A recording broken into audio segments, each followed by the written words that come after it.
बहुत निंदा की गई आत्महत्या करने। ये खिलवाड़ नहीं है जो लोग अपने शरीर को नष्ट करने के लिए सोचते हैं।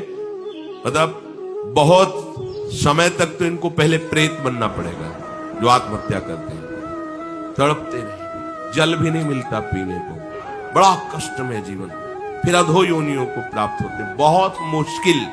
पता नहीं किस कल्प में फिर करुणा निधान से मनुष्य शरीर दे। आत्महत्या करने वाले ध्यान से इस बातों को सुने जिनके मन में कभी आत्महत्या के विचार आते हैं। मतलब आप कल्प कल्प के लिए घोर दुख का बीज बो दिए। शरीर रोगी है, या समय प्रतिकूल है, या आप किसी पर विजय नहीं प्राप्त कर पा रहे, परीक्षा में पास नहीं हो पा रहे, या आपके अनुकूल कोई बात नहीं बन रही, तो मरना जरूरी है क्या? मरने से समस्या का समाधान हो जाएगा क्या? हम तो कहते हैं कि अगर तुम्हारे अंदर इतनी ही बात आ गई कि मैं शरीर को नष्ट कर दूंगा, अब जीना नहीं, तो आज से भगवान के लिए जियो। तुम दूसरों की कामना पूर्ण करने वाले बन जाओगे, अपनी कामना। मरने की जरूरत है, मर जाओ इस बात से कि आज से मैं अपना जीवन प्रभु को दिया। जब मरने के लिए तैयार हो तो अब क्या इच्छा? अब जैसा चाहे प्रभु करे। तुम ऐसे महात्मा बन जाओगे, सतरत सतरत सा लोकांतारे थे। अगर आत्महत्या की तो आप दुर्गति को समझ लीजिए, भयानक प्रेत योनि, जहां स्वेच्छा से आप जल भी नहीं पी सकते, भले नदी किनारे रहिए। स्वेच्छा से भयंकर जलन, अशांति, एक जगह चैन से नहीं रह सकता। गोकर्ण जिसे अपनी स्थिति बताता है, धुंधकारी जो प्रेत योनि को प्राप्त है, भैया किसी तरह बचा लो, भयानक कष्ट में हो। यह आत्महत्या करने से समस्त दैवी शक्तियां उससे नाराज हो जाती है। तुम्हें जीवन मिला है दुख से लड़ने का, ऐसे अच्छे काम करो, ऐसे भजन करो, तुम्हारा मंगल हो जाए। देखो, भोगों में यदि तुम रति करके अधर्माचरण से, पापाचरण से भोग भोगोगे तो तुम्हारा अंतिम निर्णय यही निकलेगा, ध्यान रखना।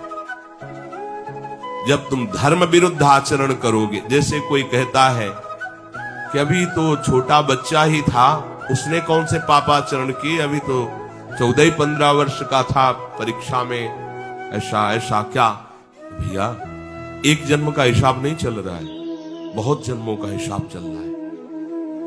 अगर उसके सुकृत काम करते तो माता पिता उसके ऐसे न मिलते कि उसको टॉर्चर करते, तभी तो ऊब गया जीवन से। अब किसको क्या कहें? हमें लगता है कि उसके दुष्कृतों के परिणाम स्वरूप ऐसा उसको वातावरण मिल जाता है कि कोई नहीं तो आत्महत्या करने का उत्साह नहीं आना चाहिए। हमें लगता है माता पिता को चाहिए कि अपने बच्चों से ऐसे मित्रता का व्यवहार करें कि उनके दुष्कृत नाश करने वाली भावना हृदय में जागृत हो, ना कि शरीर छोड़ने वाली। कोई बात नहीं, अगर इस बार फेल हो गए ना, हम तुम्हें और अच्छा ट्यूशन पढ़ाएंगे। पर वो संसारिक लाभ, कोई लाभ जानने वाले जानते हैं, इतना पैसा लगाया बर्बाद। अब वो बेचारा छोटी सी बुद्धि का पूर्व के दुष्कृत परिणाम से प्रेरित हुआ और उसको लगता है मैं आत्महत्या। किसानी में सफलता नहीं मिल, लगता आत्महत्या कर लूं। पति अनुकूल नहीं मिला, लगता है आत्महत्या कर लूं। पत्नी अनुकूल नहीं मिली, बोले आत्महत्या। ये कुछ निराकरण है तुम्हारी समस्या का? समस्या का निराकरण तो विवेक से होता है। आप भगवान का आश्रय लेकर के भजन करते हुए फिर विचार कीजिए तो आपको रास्ता मिल जाएगा। पर जो रास्ता देने वाले प्रभु है, उनसे तो आप विमुख हो चुके हैं, गंदे आचरण कर रहे हैं, मन में आध्यात्मिक शक्ति नहीं रह गई, बस वही निर्णय देने लगता है कि क्या करूं, इससे तो जीना ठीक नहीं है। मरने के बाद जो दुख है वो तुम झेल नहीं पाओगे। आत्महा न तरेत सा आत्म, शास्त्र में कई जगह लिखा है, वो आत्महनन गति जाए, ऐसा कई जगह लिखा है। इसलिए जहां तक शब्द हमारे श्रवणेंद्रिय में पढ़ते हो तो लड़ना सीखो समस्या से हारना मत सीखो। समस्याएं तो आती रहेंगी, लेकिन तुम्हारा जो जीवन है बार बार नहीं मिलेगा। और नाम जप करोगे तो सबसे जीत जाओगे। नाम जप करोगे तो दूसरों को भी बचाने वाले बन जाओगे। नाम जप करोगे तो सही बात, तुम्हें कोई डिप्रेशन में डाल सके, आज तक ऐसी कोई समस्या पैदा नहीं हुई। अब नाम जप करके तो देखो। पर प्रभु से और प्रभु के नाम से आपका परिचय नहीं तो बस देहाभिमान में फूले घूमते। जहां उस देहाभिमान में ठेस लगी तो लगा देह को नष्ट कर। अरे देह को नष्ट करना कोई समस्या का समाधान थोड़ी। प्रभु कह रहे हैं कि मनुष्य शरीर नौका है, गुरुदेव खेवैया है, और मैं अनुकूल वायु हूं, सुख पूर्वक भवसागर से तर जाओ। यदि ऐसा नहीं हुआ तो तुम आत्महा हो, तुम आत्महत्यारे हो।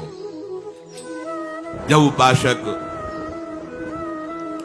अगर ऐसा मान लेता है कि हम पूर्व जन्मों के पुण्यों के फल से इस संसार से मुक्त हो जाएंगे, तो असंभव। पहले ध्यान दो, पुण्य एक छोटी वस्तु है, संसार भयावह समुद्र है। ये केवल भगवत कृपा से, गुरु कृपा से पार हुआ जाता है, पुण्य बलों से नहीं। आज तक कहीं इतना बड़ा पुण्यात्मा महाराज नृग, पढ़ के देखो भागवत, होश उड़ जाएंगे। 100-200 गाय